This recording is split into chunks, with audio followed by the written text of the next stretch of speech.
YouTube Live, and today I'm here to show you how I made a card with the Jar of Joy stamp set and the coordinating sweet jar punch. So builder punch, I guess is what it's called. So this is a fun new stamp set that is from the upcoming July 1st online exclusive items, and I've just caught a glimpse of myself here on the screen and I realized that I'm way crookedy. So this stamp set is going to be available to order starting on the 1st of July. It's part of the new online exclusives that are coming. And this punch is actually available now to order in a bundle with the Sweet Jar stamp set. So the punch you can get already. This is just like an extra bonus stamp set. And actually, I'm finding that I love this stamp set more than I love the one. I mean, I like the one that comes with the punch, don't get me wrong. But I'm loving this new kind of Christmas or holiday themed one. So hey, Sally, thanks for hopping in. I appreciate you being here. So this is the card we're going to be making. It's actually pretty quick and easy, and I thought it was really cute. I loved the little cookie jars in here, so I thought they were really cute. And the colors I thought were kind of fun for Christmas as well. So hey, Karen and Pam and Kathy. And Kathy, thanks so much. This is not actually a bundle. This is just the stamp set, and I apologize. I do not have the dollar amount in front of me. I don't know. And it depends also on where you live too, because if you're in the US, it's a different price than it is other places. So, but definitely you can check the website, stampitup.com on July 1st, and you'll be able to see the stamp set. Punch is available to order now. So again, this is the Sweet Jar Builder Punch. So it's got a cute little jar and a lid on it. And again, it's bundled with a stamp set that you can get right now if you want to get both of them. And it is pretty cool because actually kind of if you get the jar punch and stamp set that goes with it, the Sweet Jar stamp set, you'll kind of be covered for most things that you're going to need, birthdays. There's a Valentine, little hearts images in there. I'm trying to remember what else is in the other stamp set, but it's really cool. And then, like I said, this one is a really fun one for Christmas. So this is a two-step stamping stamp set.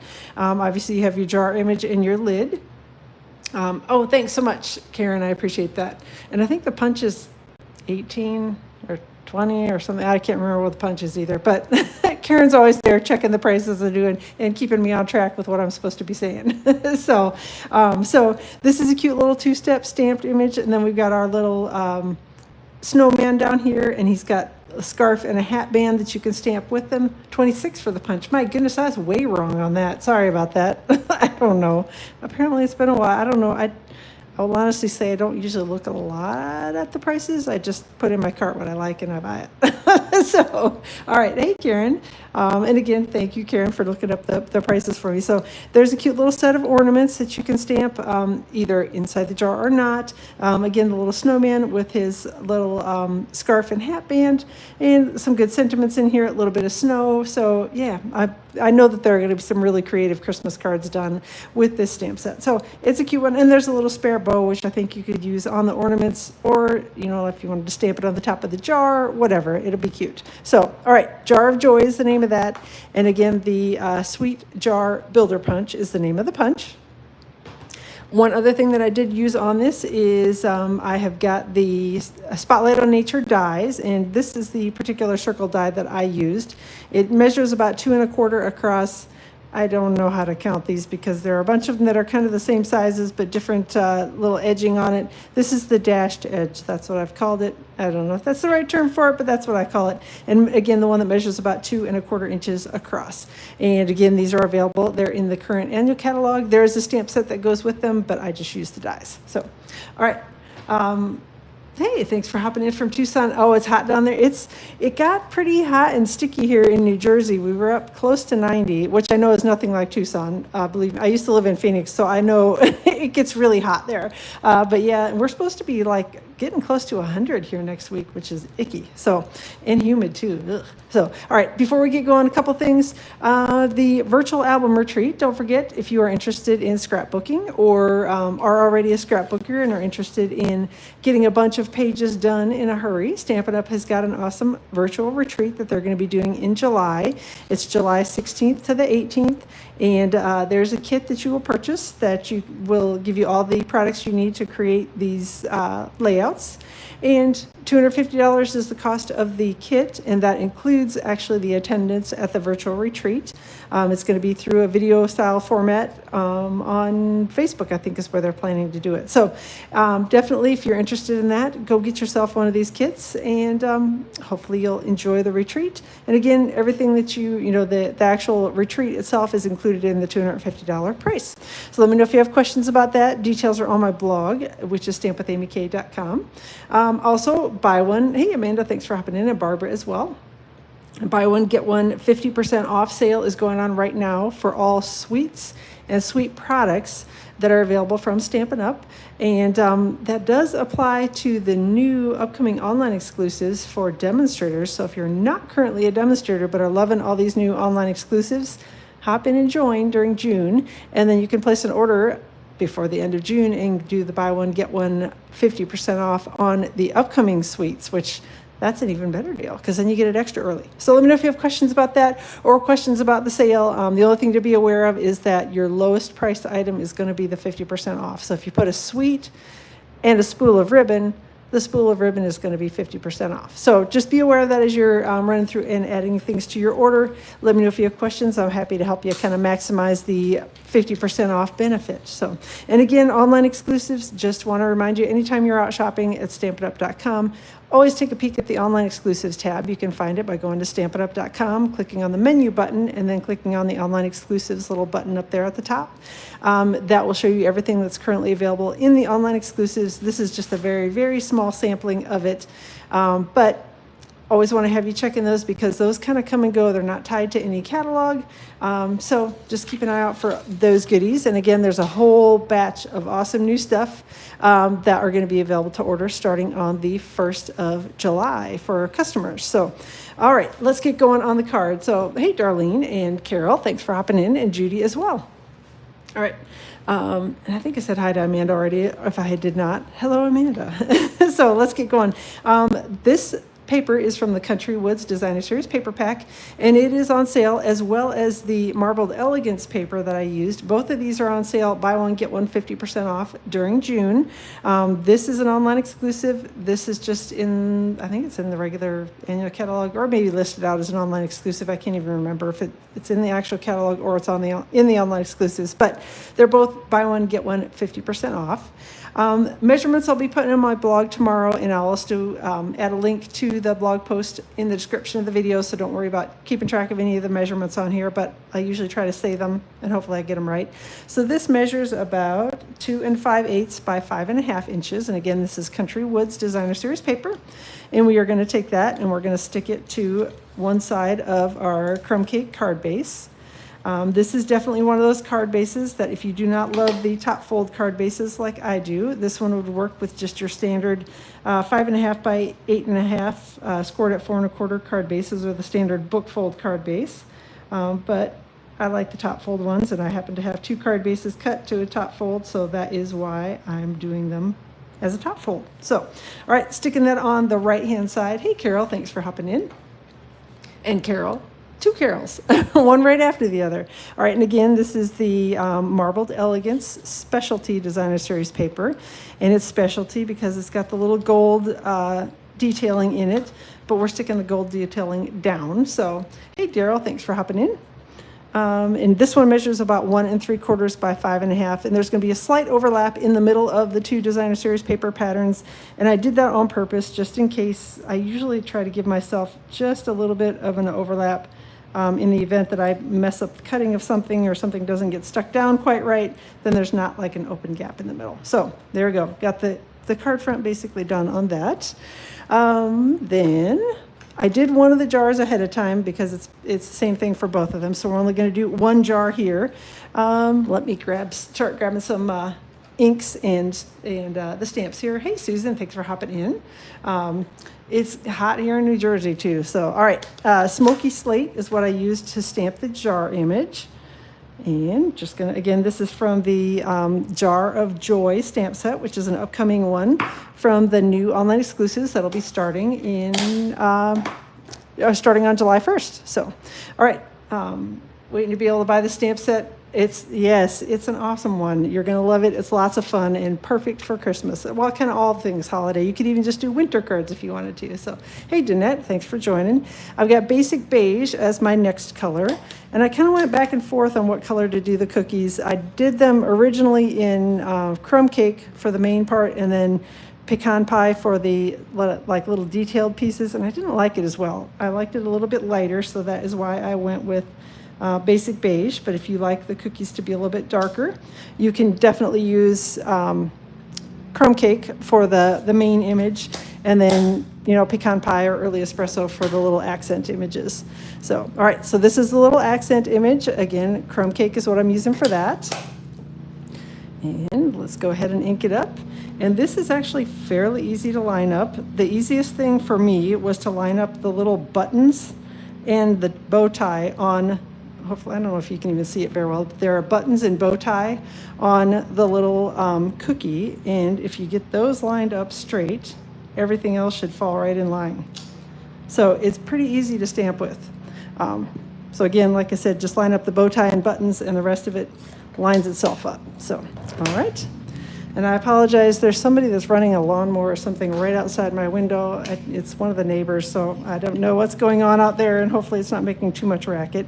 So, all right, we're gonna grab the Sweet Jar Builder Punch, line it up here, and punch it out. And it does punch both at the same time, and that's okay. We're gonna use this in a second, and I'll show you why I'm hanging on to that. The next thing we're gonna do is, I had to find I knew I had red cardstock here somewhere. Got to find a little piece of red cardstock, and we're going to stamp the lid, and we're going to heat emboss that. So going to grab my embossing buddy and put it over the cardstock panel. Real red is what we're using here. So, thanks for hopping in from Texas. I'm sure you guys are hot this week too. It's been, it's icky hot here. So, although today isn't too bad, but yeah, we're going to get yucky hot. So, all right, Versamark ink. Stamping the little jar lid image, and I've got the white embossing powder from the Basics Wow embossing powders.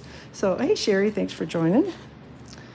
And sprinkling that over the top. I'm just going to tap off the extra. I think I may sprinkle a second time just to make sure that I have it. There we go. All right, and I'm going to close this up before I start the heat embossing, because if you've ever had a huge mess with your embossing powder, you know why you put the lid on before turning the heat tool on, because it goes flying everywhere. So the Stampin' Up! Heat tool has 2 settings on it. There's a level 1 setting for drying and a level 2 setting for heat embossing. So level 1 setting works well if you want to watercolor or something like that and want to speed up the drying process. And level 2 setting just gets a little bit hotter and works well for heat embossing, but it does take just a second to heat up. So that's why I'm just kind of holding it here for a second until it heats a little bit. And then I'm going to turn it towards my project, and hopefully the heat embossing will hop in here, or will start working here soon. Yep, there we go. When it turns that kind of bright white and shiny, that means it's done heat embossing.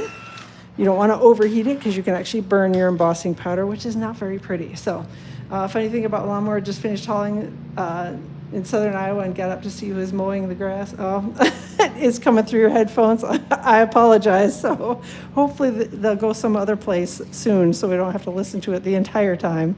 So, all right. There we go. Just punching that out with the jar builder punch. And then we are going to adhere these 2 pieces together. And I'm actually going to use mini glue dots. I know, hailing, not, okay. Sorry, I read that as hauling. I don't know why. Okay, so I'm going to use little mini glue dots. You can use liquid glue if you prefer that. The only thing I will tell you is that you have to have a very steady hand and not hardly any pressure if you're going to use the liquid glue, because it is really easy to get too much liquid glue on this, and then you end up gluing stuff together or gluing yourself to the project, sort of like I do often. So, all right, so I've got the glue dots on there, and then I told you I was going to use this for a little something in a second, and this actually I am going to use, and we're going to stick it over the top of the glue dots on here so that I stop sticking the glue dots to myself and everything else. So I trimmed off, I'd left the little top on there, but I found it was too hard to get everything all lined up perfectly straight when I did it that way. It gave me a little more wiggle room if I chopped that off. And then I just covered up the glue dots on the back, made sure you couldn't see it from the front, and stuck it together so that the glue dots weren't sticking to everything else. All right. Next thing that I did was I grabbed a little bit of the real red and white baker's twine, and I'm so happy this carried over so we could use it again this Christmas. And I'm just going to chop off a piece of it here. And then this is the most difficult thing in the entire project, is trying to tie the bow. If you don't want to tie the bow around the jar lid, you can just tie a bow and then stick it on with a glue dot or something like that. But since I don't like things to be gluey, I just thought it was a little easier to go ahead and just tie the bow. But like I said, it's the most difficult thing in the entire project, trying to get the bow tied around the very top of the jar and get it to not be huge. So, all right, just pulling the ends here to make the bow a little smaller, and then tightening it up. And I've got plenty of baker's twine on there, as you can see. So we're definitely going to need to trim off a little bit of this. There we go. Make it a little bit shorter, and that's it for the little jars. So they're super quick and easy. Again, just a little bit of layered stamping, two-step stamping, but it's really easy to see through them and really easy to line them up. So don't stress about that part for sure. All right. Actually, let's stamp our sentiment first before we go on to do anything else, so then we can get the whole layout done here. So I've got the sentiment from the Jar of Joy stamp set, and I've got real red ink. And we're just going to stamp that here on the piece of basic white cardstock. There we go. Aw, thanks. It's such a fun stamp set. I'm telling you, I'm loving it. So the minute I saw it, I'm like, oh yeah. And I actually will be honest, I like it better than the original one that came with the punch. So, all right, grabbing my die set. This is from the Spotlight on Nature dies. And again, this is the circle that measures about 2 1/4 inches. And we're just going to cut this out. Now, this does fit inside the jar punch, so if you wanted to just punch a jar out around it, it fits perfectly inside there. They rounded the bottom of it just a hair, and that's why I went with a round die on it, because I would rather have it die cut than punched in the jar. But if you prefer the jar, you can certainly do that. So let me go die cut this. I'll be right back. Hey, Joan, thanks for hopping in.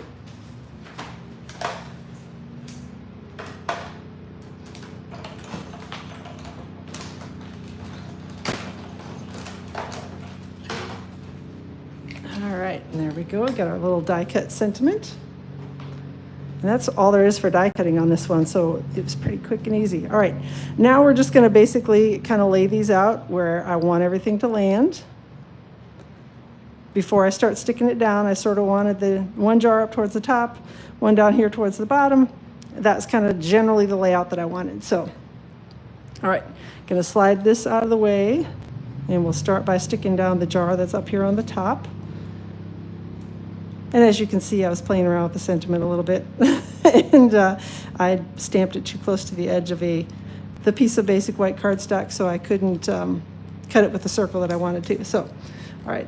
Why are your ink pads always so clean? Mine are always so messy. I tend to, if I get ink smudgies on them, I usually wipe them off. So I don't know if that's what you're talking about, that they don't have a lot of ink smudges on the ink pad, or if you're talking about the actual like inky part of the ink pad. But if I have an ink pad that has some sort of a smudge on it, I usually try to wipe it off as quickly as possible, because I forever am sticking my fingers right into the ink, and then I end up transferring that to whatever I'm stamping, and it doesn't matter. It's always the darkest ink on the whitest spot on the cardstock and can't be covered. So I usually try to wipe the ink off the edges of my ink pad, so if I have a gooey mess on it. So, all right, sticking this on, overlapping just a little bit on the jar, but I want most of the jar to show. All right, adding a couple Stampin' Dimensionals here on the back of this one. You still having messy ones? I don't know. Like I said, and then if they get really, really yucky, I'll be honest, I just toss them and buy a new one. Because that's kind of how I roll on ink pads. They're not truly disposable, but they kind of are. If they get too yucky, then I just get a new one. So, all right, taking that and overlapping it a little bit here, on over the top of my little sentiment. The last thing on the card front is I've got a couple of these real red and white adhesive backed peppermints, and they are also a carryover item, which I was really happy to see continue on, because I know many of us couldn't get these darn things last Christmas. They were on back order forever and ever, but they brought them back, and so we can all grab some now. And I'm just going to stick 5 of them here on. They come in 3 different sizes in the pack. So I'm a couple of the small ones, a couple of the larger ones, and 1 of the medium ones. Just kind of randomly put it around the card front. So love the half dimensionals. Yep, they are my favorite thing too. I like the size of them. I think they're perfect for pretty much everything. So, all right, real red ink pad, and I've got the sentiment for the inside of the card. We're going to just do a little stamping there. And it just says, "May your heart be filled with joy." And there's a couple different options for sentiments in here, so you can take your pick on which one you like best for the inside of the card. But I do love that this is one of those stamp sets that has images or has sentiments for both inside and out, so I don't have to go hunting to find one. And then we're going to grab a little Stampin' Seal and run that across the bottom. And this is just a little bit of the Real Red Designer Series paper from the Marbled Elegance paper pack that I had trimmed off when I was cutting pieces for the card fronts. It's about 1/2 inch wide. I don't know, it's probably 6 inches long or so. So going to trim off the extra here, and then put a little Stampin' Seal around the edges, and we'll be all done. You've been thinking about the set? Don't even think about it anymore, Joan. Just grab it. You won't be sad. So, all right, take this, and we will put this here inside the card base, and closing it up. Run a quick crease across the top. And again, like I said, if you prefer the side fold card, this card will work just as well with the side fold as well. I just like the top fold ones personally, so that's usually what I end up doing for my cards. So there you are. I apologize again about all the racket. I was kind of hoping that whoever that is making all the noise outside would stop, but they clearly didn't. So, all right. Thanks again, everybody, for being here. I appreciate it. Enjoy the rest of your Friday. Enjoy your weekend. Tuesday, I actually have an appointment in the morning with my daughter, an appointment in the afternoon for me, so I don't think I'm going to be able to go live on Tuesday at my usual 2 o'clock time. If I'm able to get it worked in, I will let you know. Just keep an eye on my social media and blog and stuff. But right now, I'm not planning to go live on Tuesday, but I will be back next week, Friday. I plan to go live around 2 o'clock Eastern time with another project. So we will plan to see you all then. And if I'm able to hop on live in between, I'll let you all know. So, all right, have a great rest of your day. Enjoy your weekend, and we will see you all soon.